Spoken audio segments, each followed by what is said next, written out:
Be informed. Be alert. The information you need to know about COVID-19 vaccine. Right here, right now, on The Vax.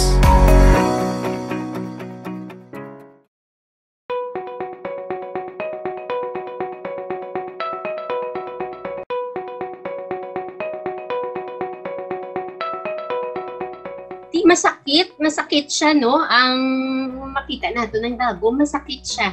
So, hindi lang man ordinaryo nga mga tao ang nahadlukan sa dagom, pati ato mga nurses and doctors, no?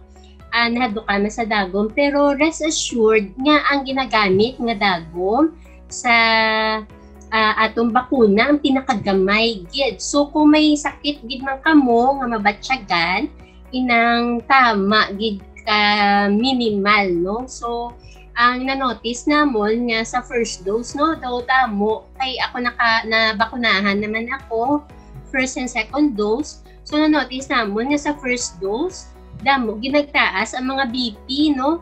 Pero, nagpahayag ang Philippine Heart Association nga hindi expected side effects ang bakuna ang hypertension o kung pagpataas ng BP. So, both silingon, ang iban sa to siguro, halinggid sa kulba man.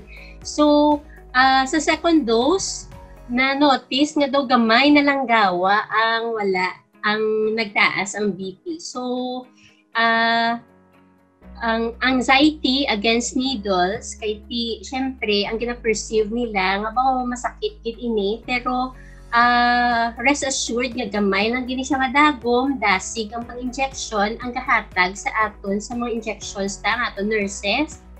Sagad na gid sila mag-injection, no? Kay ti adlaw ginuobra ni nila. So sigurado gid nga ang paghatag sa injection insakto pag almost painless, no? Almost painless.